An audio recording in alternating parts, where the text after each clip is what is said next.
بسم اللہ الرحمن الرحیم الصلاۃ والسلام علیک یا رسول اللہ الصلاۃ والسلام علیک یا حبیب اللہ الصلاۃ والسلام علیک یا نبی اللہ وعلی آلک و اصحابک یا نور اللہ صلی اللہ علیہ وسلم۔ آج ہم اپنے سلسلے کی ایک نئی کتاب شروع کر رہے ہیں۔ یہ صرف بھائی ہے مترجم۔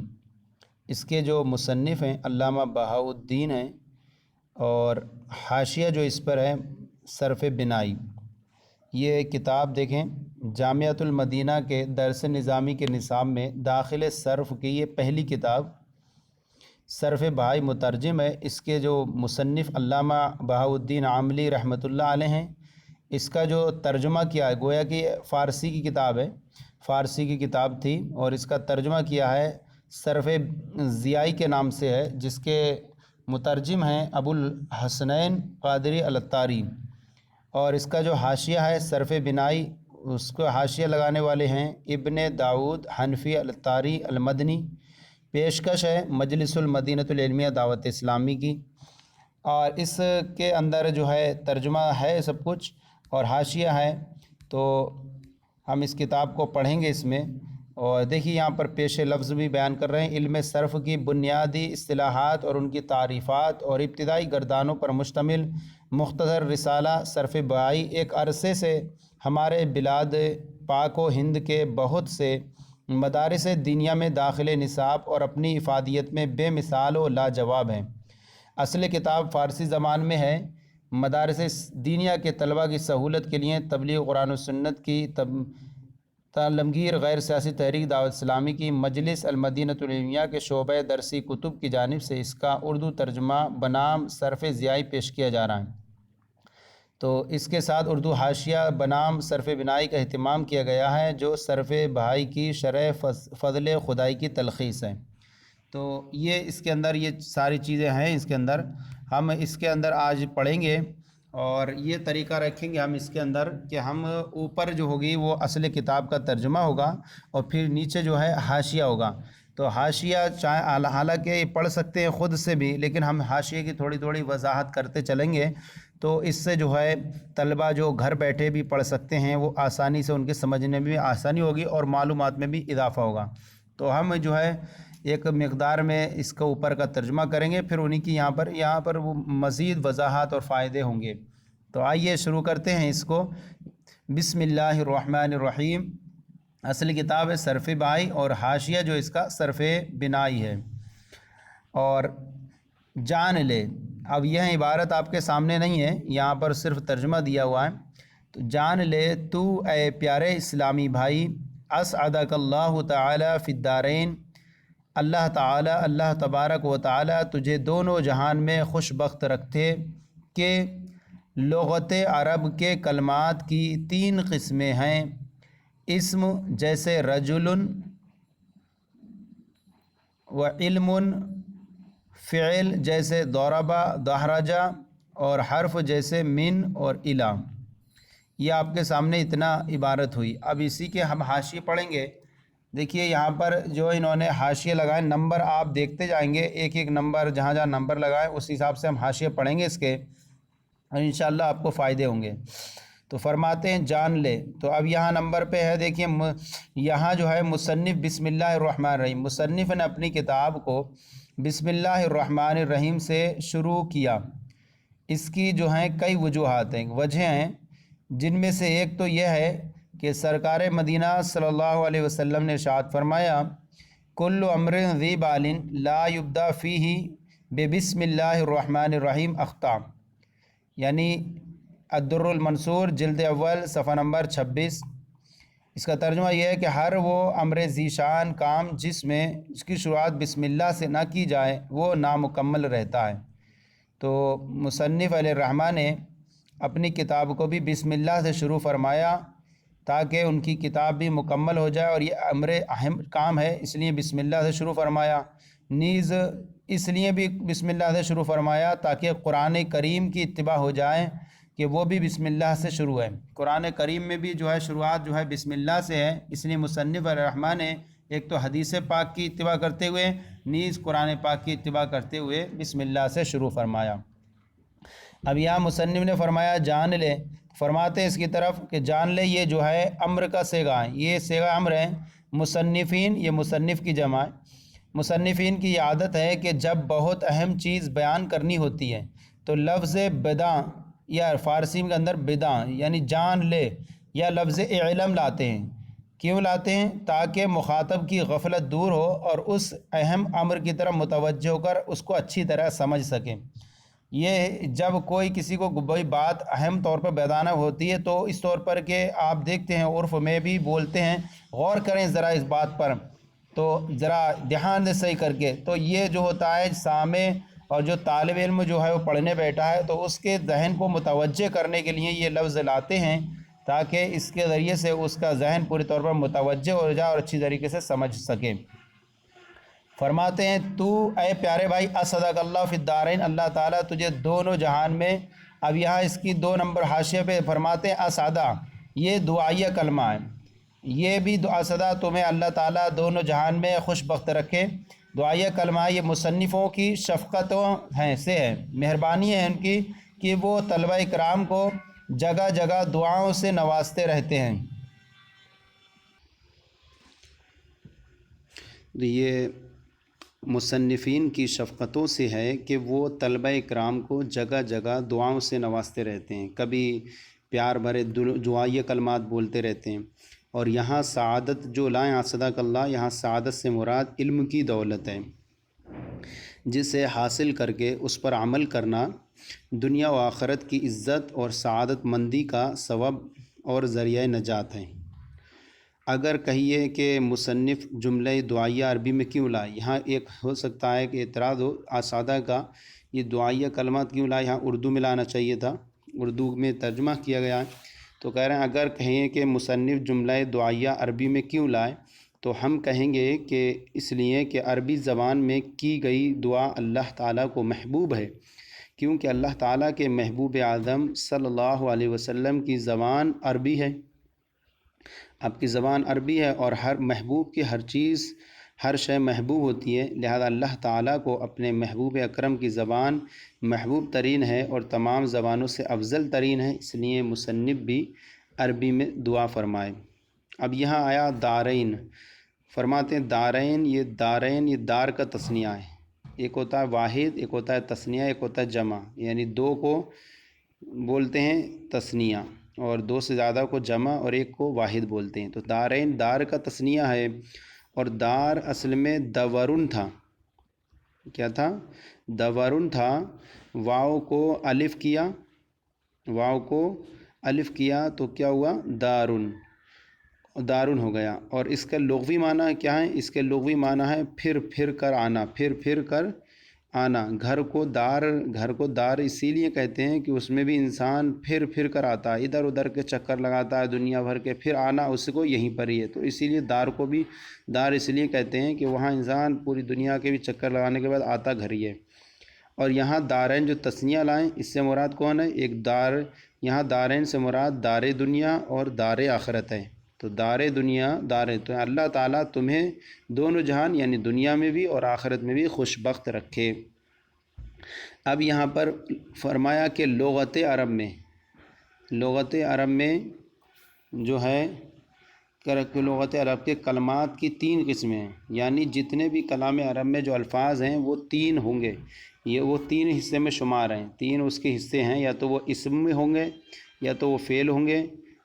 یا وہ حرف ہوں گے، ان کے علاوہ کچھ ہو نہیں سکتا۔ تو فرما رہے ہیں یہاں لغت آیا، تو لغت اصل میں لغون یا لغیون تھا، اس کے آخر میں تا جو ہے وہ اصل میں یا تھی یا واو تھی، لغیون یا لغون تھا، پھر واو یا اگر واو مانے یا مانے تو واو کو مانیں گے تو واو کو، یا مانے تو یا کو، واو اور یا متحرک ہیں یعنی ان پر حرکت ہے، یا متحرک، اور ما قبل مفتوح یعنی اس سے پہلے حرف پر کیا ہے؟ فتح ہے، ما قبل بولتے ہیں اس سے پہلے والے پر، تو واو اور یا متحرک اور ما قبل مفتوح الف ہو کر، تو ما قبل مفتوح ہے، قاعدہ یہ ہے کہ واو اور یا متحرک ہو، ما قبل اس کے مفتوح ہو تو اس واو اور یا کو الف سے بدل دیتے ہیں، تو لہٰذا اب ان کو کیا سے بدلا؟ اگر واو ہے تو اس کو بھی الف سے بدلا، یا ہے تو اس کو بھی الف سے، ما قبل مفتوح الف ہو کر التقائے التقائے ساکنین کی وجہ سے گر گئے۔ اب ان کو کیا ہوا؟ کیوں التقائے ساکنین ہوا؟ کیونکہ تنوین بھی ساکن ہوتی ہے اور یہ الف بھی ساکن ہوتے ہیں، تو دو اجتماع ساکنن ہو گیا کہ اصل اگر ہم اس کی نکالیں لغون،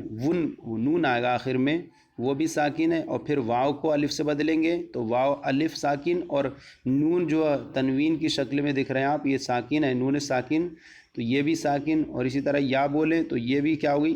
یا بھی الف ہو جائے گی، اور اس کے آخر میں نون بھی ساکن، تو دو ساکن جمع ہو جائیں گے، تو التقاء ساکن ہے مطلب دو ساکن۔ ماغ المفتوح التقاء ساکنین یعنی دو ساکنوں کی وجہ سے گر گئے۔ اب واو اور یا گرا دیے، اب کیا ہو گیا؟ لغا، اتنا ہو گیا، لغا ہو گیا۔ اب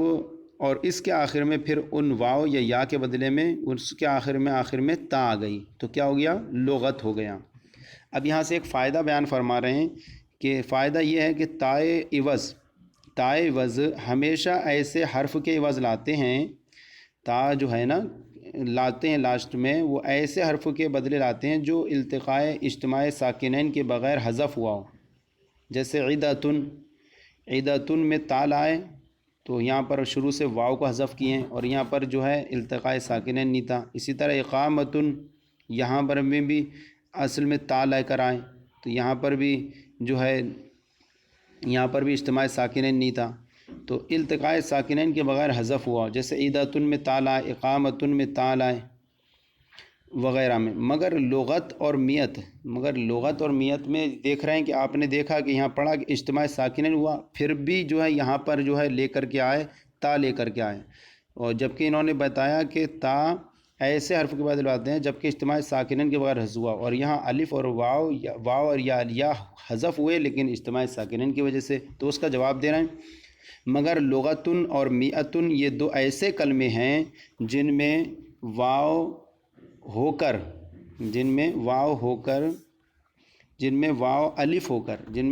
الف ہو کر التقاء ساکنین سے گری ہے۔ واو الف ہوا یا الف ہوئی، پھر اس میں نون ساکن اور الف میں التقاء ساکنین کی وجہ سے گری، اور آخر میں تا عوض لائے، تو یہ قاعدے کے مطابق نہیں ہوا۔ تو فرما رہے ہیں لغت کا معنی ہے بولی، مگر یہ دو ایسے کلمے ہیں کہ ان کے اندر وہ شرائط نہیں پائی جاتی، لیکن قاعدہ تو یہی ہے کہ واو اور یا کے عوض لاتے ہیں جن میں آخر میں تا عوض لاتے ہیں جبکہ ان کے آخر میں وہ چیز نہ پائی جائے۔ تو یہاں فرماتے ہیں کہ ایسے حرف میں لاتے ہیں جہاں لاسٹ میں کوئی تا اس کے عوض میں لاتے ہیں، اور اب یہ دو کلمے جو ہیں ان سے مستثنیٰ ہیں۔ اب یہاں پر فرماتے ہیں عرب کے کلمات کی تین قسمیں ہیں۔ نمبر ایک اسم، جیسے رجل ہے، اس کے آگے بیان کریں گے، تو لیکن لغت کا معنی ہے بولی، یعنی ایسی آوازیں جن کے ذریعے ہر قوم اپنے اغراض و مقاصد بیان کرے۔ جانوروں کی بولی ہوگی تو اس کو بھی لغت بولیں گے، انسانوں کی ہے، چرندوں پرندوں کی ہے تو اس کو لغت کہیں گے۔ اور اصطلاح میں لغت وہ علم ہے جس سے کسی زبان کے مفردات کے معنی وضعی اور طریقہ استعمال معلوم ہو، یعنی اس کے مفردات معلوم ہوں، پھر ان کا طریقہ استعمال کیسے، وہ کس طرح سے استعمال کرتے ہیں، تو یہ اصطلاح کے اعتبار سے لغت وہ علم بولا جاتا ہے۔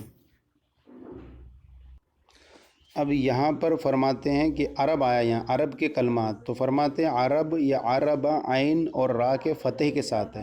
فتح سے مراد زبر، عرب عین کے اور را کے فتح کے ساتھ، یا عین کے ضمے اور را کے سکون کے ساتھ، تو کیا ہو جائے گا؟ عرب ہو جائے گا، عین کے یا عین کے ضمے اور را کے سکون کے ساتھ، تو عرب کے ساتھ۔ یہ اس مقدس مقام ملک کا نام ہے جس میں نبی محترم شافع امم سید الانبیاء سرور عالم محمد مصطفیٰ صلی اللہ علیہ وسلم پیدا ہوئے اور تشریف فرما ہیں، تو عرب اسے بولتے ہیں۔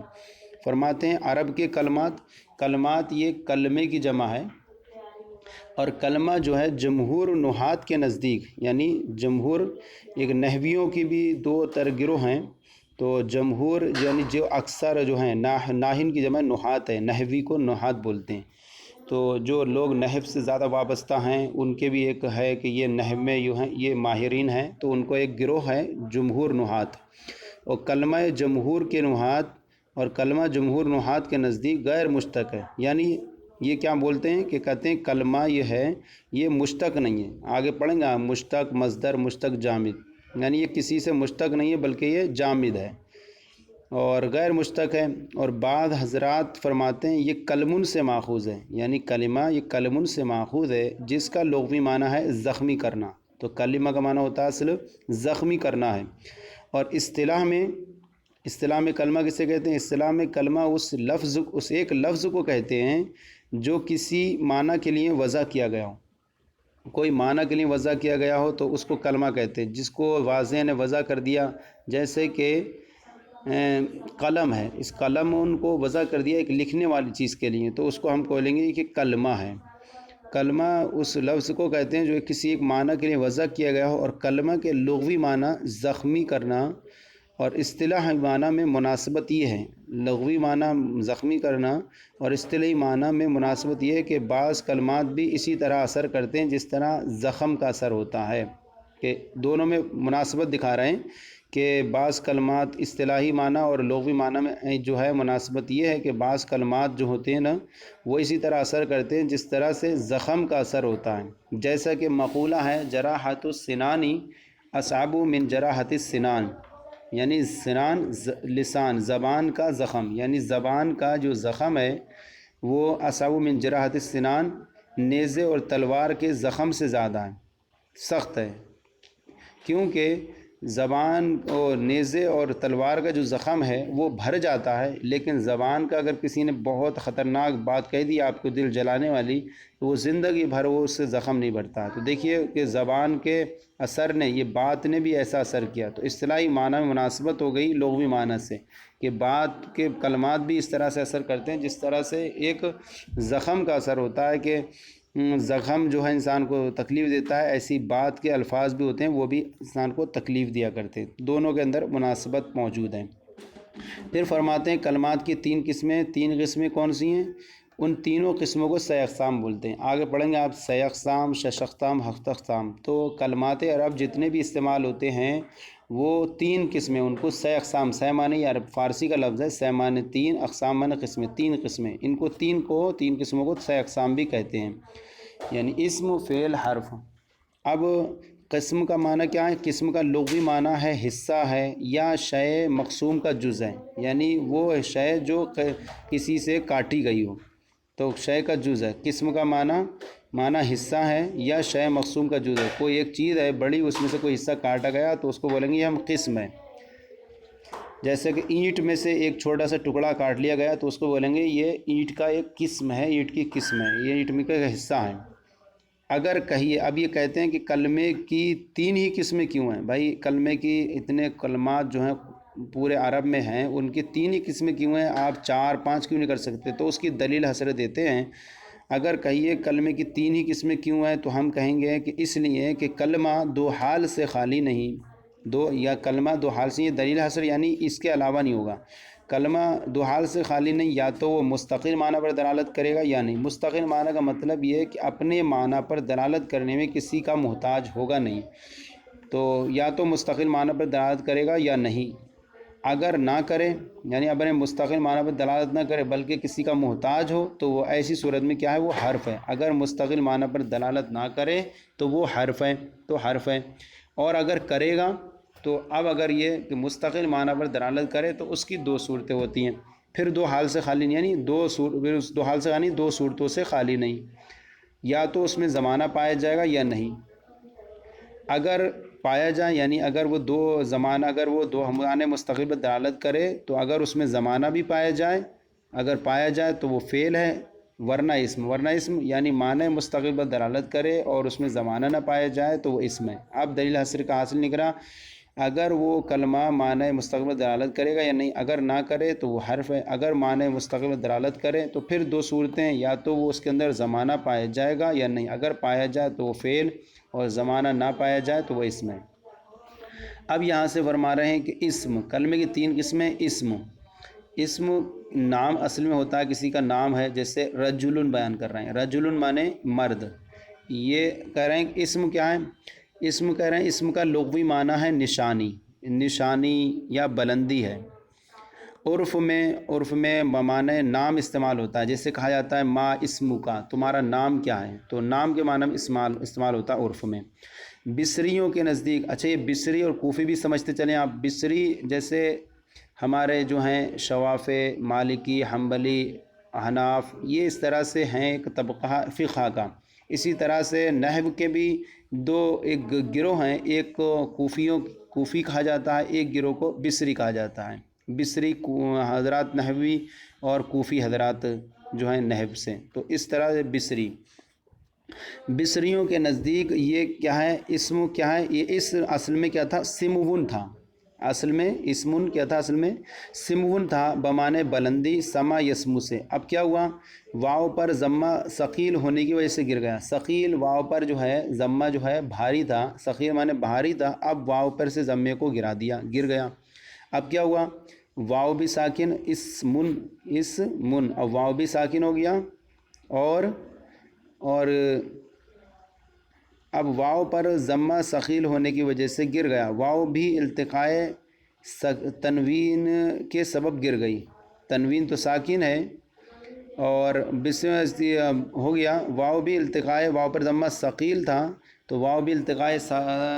تنوین کے سبب گر گئی۔ اب واو کو بھی گرا دیا اور ضمہ کو بھی گرا دیا، تو اب دونوں ختم ہو گئے۔ تو اب کیا کرا، اب کیا ہو گیا، اسم اتنا بچا، اس بچا، خالی صرف اس بچا۔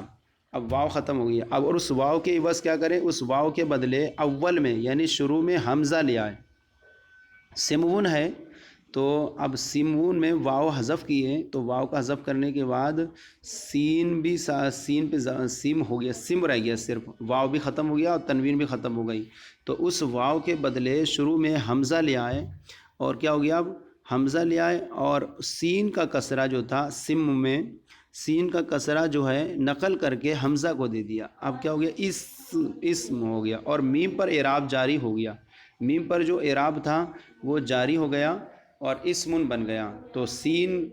کا جو کسرہ تھا وہ حمزہ کو دے دیا تو اسم ہو گیا، اور میم پر اعراب جاری کر دیا تنوین کا چاہے تو لہذا اسمن ہو گیا۔ اسمن بروزن افعن ہے، یعنی سب سے پہلے خلاصے کے طور پر یوں یاد رکھیں کہ اسمن کی اصل سمون تھی، واو پر ضمہ دشوار ہونے کی وجہ سے واو پر گر گیا، اور واو بھی تنوین کے ساتھ التقاء سامعین کے واو بھی التقاء تنوین کے سبب گر گئی، تو ضمہ بھی گیا اور تنوین بھی، اور واو بھی چلا گیا۔ اب کیا ہو گیا، سم رہ گیا صرف۔ اب سین کا کسرہ حمزہ لیا شروع میں، اس کے بدلے واو گئے، تو سین کا کسرہ واو کو دے دیا، وہ سین کا کسرہ حمزہ کو دے دیا، اب اسم ہو گیا، اور میم پر اعراب جاری کر دیا یعنی تنوین دے دی، اور لہذا اسمن بروزن افن ہے۔ یہ ہو گیا بصریوں کے نزدیک اس کے اصل اور یہ طریقہ۔ اور کوفیوں کے نزدیک، یعنی جو کوفہ کی طرف نحوی منسوب ہیں، کوفیوں کے نزدیک اس کے اصل وسمن ہے، وسمن ہے، یعنی اسمن کے اصل کیا ہے، وسمن ہے، بمعنی نشانی اور داغ کرنا، اور واو کو حذف کر کے اس کے عوض حمزہ لیا ہے، واو کو حذف کیا شروع سے، بس اس کے آخر میں شروع میں حمزہ لیا ہے۔ یہ اتنا آسان ہے ان کے، یہ طریقہ یہ ہے، یہ بس حمزہ کو ان کے ہٹا دینا ہے، اور واو ہٹا دینا اور حمزہ لے آنا، واو کو حذف کر کے اس کے عوض حمزہ شروع میں لے آئیں تو اسمن ہو گیا۔ اس تقدیر پر اسمن بربدن فعل ہوگا، ان کے نزدیک اسمن بربدن افن ہے، اور ان کے نزدیک اسمن بربدن فعل ہوگا۔ اب جو ہے کلمات کی 3 قسمیں، اسم جیسے رجل اور علم، 2 مثالیں مصنف نے دیں، علم جیسے جاننا۔ تو اب یہاں دیکھیں، بصریوں کے نزدیک اسم کو اسم اس لیے کہتے ہیں، اسم اس لیے کیا کہتے ہیں، اس کا لغوی معنی ہے بلندی ہے، بلندی ہے، اور اسم اصطلاحی بھی اپنے دونوں قسیمین یعنی اسم کی ایک ہوتا ہے مقسم اور ایک ہوتا ہے قسم اور ایک ہوتا ہے قسیمین۔ جیسے مقسم ہمارا کلمہ ہے، اور مقسم یہ ایک درخت کی جڑ کی شکل میں ہے، اور اس سے جو ہے یہ نکلے 3 شکلیں قسمیں، کون، اسم فعل حرف، اور یہ اسم فعل حرف جو آپس میں جو 2 ہیں یہ سب قسیمین ہیں، ان کو بولیں گے قسیمین۔ تو اب یہی فرما رہا ہے، اسم اصطلاحی بھی اپنے دونوں قسیمین، کون، فعل اور حرف، اس کی دونوں قسیمین ہوئیں، فعل اور حرف سے مرتبے میں بلند ہیں۔ تو اسم کو معنی بلندی ہے کیونکہ یہ دونوں اپنے قسیمین سے بلند ہیں، کیونکہ اسم مسند الیہ اور مسند ہو سکتا ہے، یعنی اسم مسند بھی ہوتا ہے اور مسند الیہ بھی ہوتا ہے۔ کوئی بھی کلام اسم اور اسم سے ہو کر کے مکمل ہو جائے گا، مخاطب کو فائدہ تامہ دے گا، لیکن فعل صرف مسند ہوتا ہے، مسند الیہ نہیں۔ تو فعل جہاں بھی پایا جائے گا اس کو ضرورت پڑے گی، حاجت پڑے گی اسم کی، بغیر اسم کے بغیر وہ معنی پورا نہیں کرے گا، کیونکہ کوئی جملہ پورا تام ہوگا وہ مسند اور مسند الیہ کے اس سے ہی ہوگا۔ تو فعل کے لیے بھی مسند الیہ کی ضرورت پڑے گی، اور حرف تو کچھ ہوتا ہی نہیں ہے، تو اس لیے کیا یہ دونوں پر اپنے بلند ہیں، کیونکہ اسم مسند الیہ اور مسند ہو سکتا ہے۔ جیسے آپ کہیں زید قائم، تو زید مسند الیہ ہے اور قائم مسند ہے، لیکن آپ ضربہ بولیں تو ضربہ کے اندر ضربہ تو فعل تو مسند ہے، لیکن اس کے اندر ہمیں فاعل نکالنا پڑے گا جو مسند الیہ بنے گا، تو کوئی بھی فعل مسند الیہ نہیں بنتا۔ تو کیونکہ اسم مسند الیہ مسند ہو سکتا ہے اور فعل مسند ہوتا ہے، مسند الیہ نہیں ہوتا، یعنی اس کی طرف اسناد نہیں کی جاتی، اور حرف نہ مسند ہوتا ہے نہ مسند الیہ۔ تو گویا کہ فعل کے اندر ایک جز پایا جاتا ہے اور حرف کے اندر کوئی بھی نہیں پایا جاتا، اور اسم کے اندر دو چیزیں پائی جاتی ہیں، اس اعتبار سے یہ اپنی دونوں قسموں پر بھی بلند ہے۔ اور کوفیین کے نزدیک اسم کو اسم کہنے کی وجہ یہ ہے کہ اس کا لغوی معنی نشانی ہے، اس کا لغوی معنی ہے نشانی، اور اسم اصطلاحی بھی اپنے مسمى پر علامت ہوتا ہے۔ علامت ہوتا ہے کہ وہ ہر ایک اپنے معنی پر دلالت کر رہا ہے، علامت ہے اور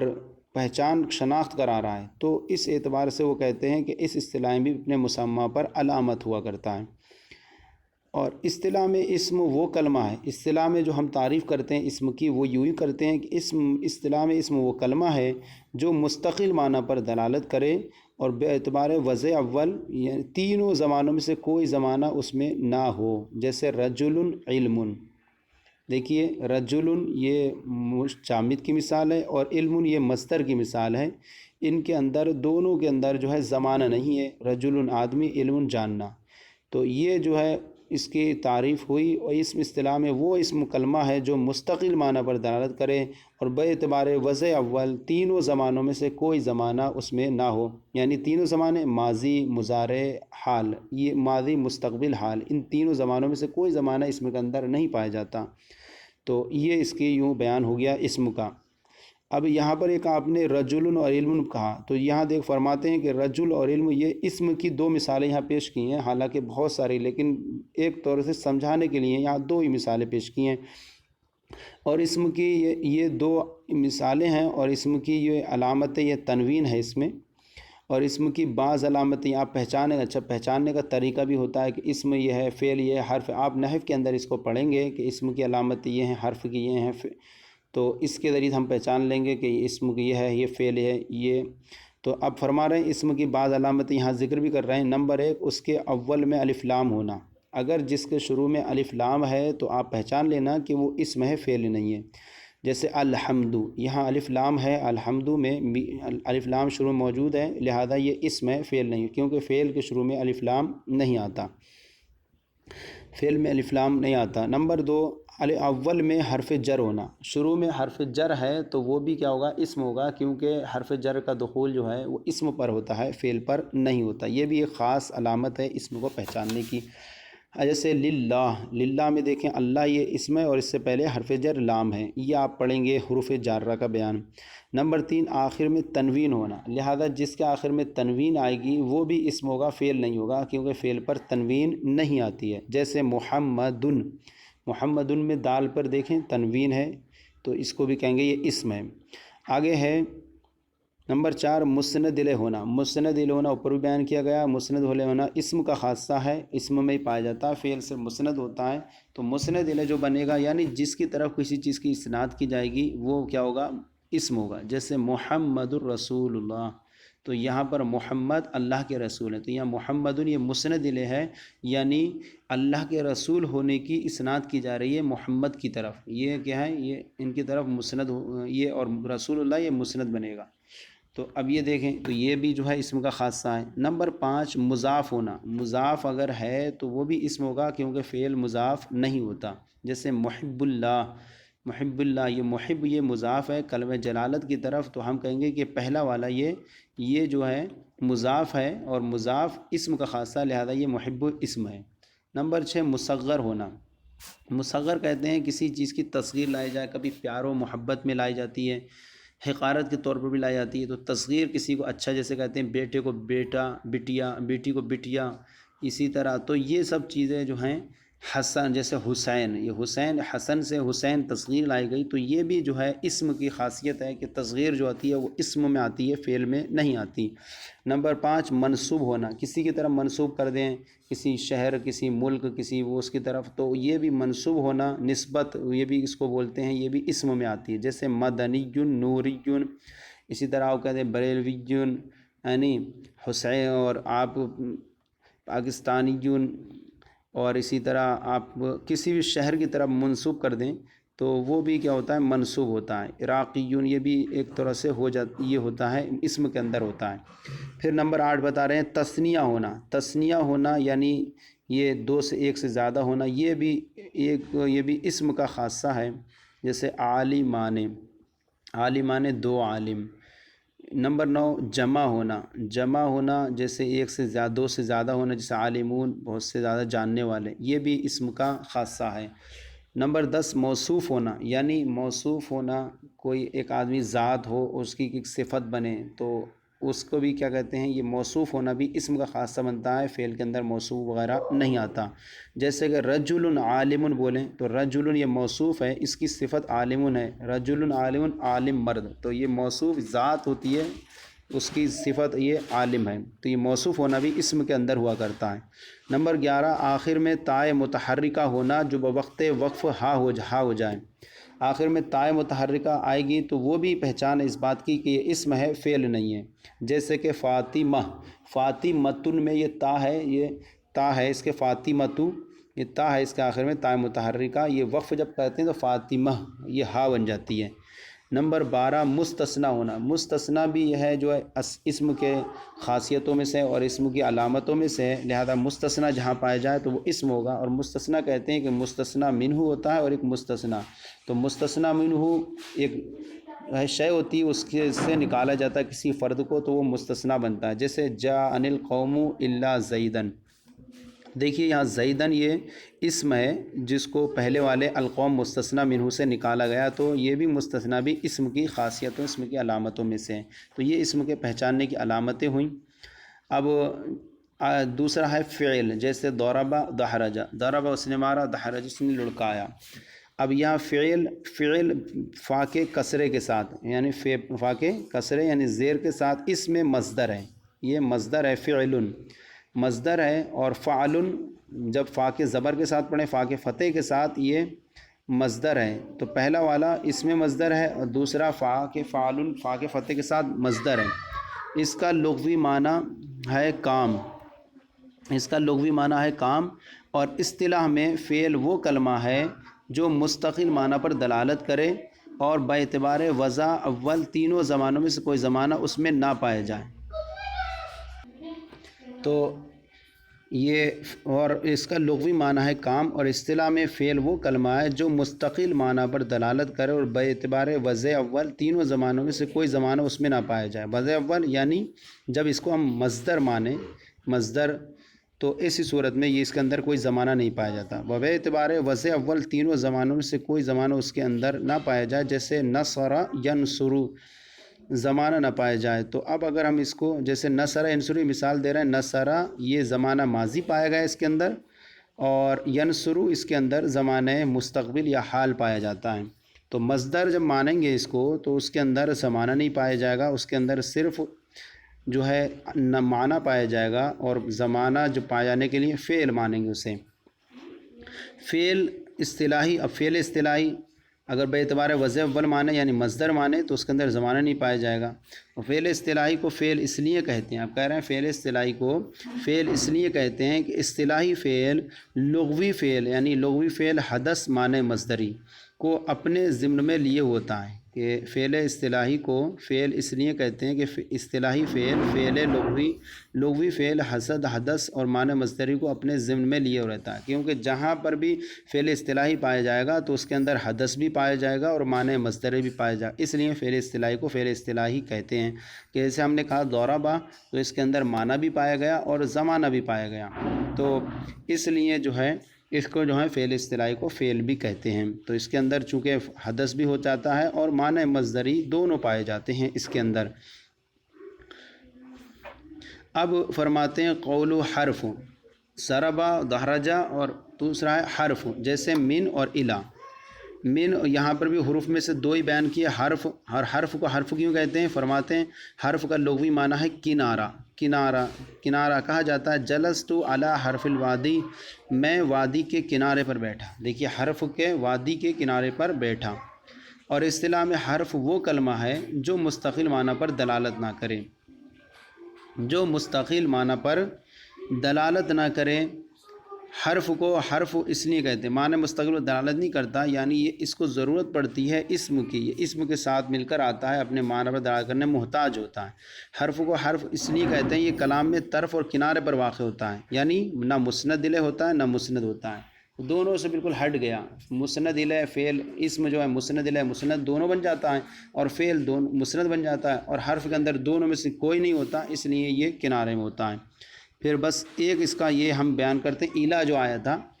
من اور الا، مصنف علیہ الرحمٰن نے اسم اور فعل یہ اور حرف میں سے ہر ایک کی دو دو مثالیں ذکر کی۔ اسم کی رجل اور علم بیان کی، تو رجل اس میں جامد کی ہو گئی اور علم مصدر کی ہو گئی، اور اسی طرح فعل میں سے دہرج ضربہ ثلاثی مجرد کی بیان کر دی، اور دہرجہ رباعی مجرد کی، اور من اور الا یہ حرف میں سے دو مثالیں پیش کی۔ کیونکہ اسم کی دو قسمیں مصدر اور جامد، تو رجل اس میں جامد کی مثال ہے اور علم مصدر کی ہے، اور فعل کی بھی دو قسمیں ثلاثی اور رباعی، تو ضربہ ثلاثی کی مثال ہے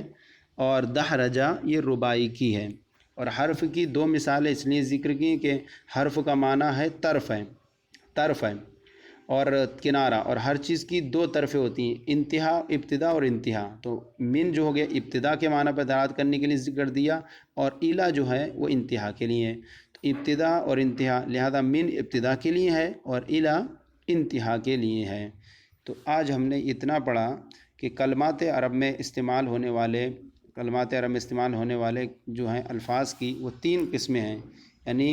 یہ پڑھا ہم نے عرب کے کلمات کی تین قسمیں، اسم جیسے رجل، فعل جیسے ضربہ، اور حرف جیسے من، یہ اتنا پڑھا۔ انشاءاللہ آگے بھی یہ سلسلہ ہم اسی طرح جاری رکھیں گے۔ آپ کو اگر کچھ کہیں پریشانی ہو تو ضرور کامنٹ باکس میں لکھ کر ارسال کریں، اور اگر کوئی غلطی ہو تو ضرور اصلاح فرمائیں۔ اور انشاءاللہ اگر یہ حاشیہ کا اگر آپ جیسے سمجھے تو حاشیہ کو اگر ہوگا تو حاشیہ نہیں رکھا جائے گا، آپ جیسے ہو کامنٹس میں لکھ کر کے روانہ کر دیں، اور انشاءاللہ یہ سلسلہ اسی طرح چلتا رہے گا۔ ہمارے چینل درس نظامی کو سبسکرائب کریں، دوسروں کو بھی شیئر کریں تاکہ دوسرے بھی ثواب میں شامل ہو جائیں۔ جزاکم اللہ خیرہ۔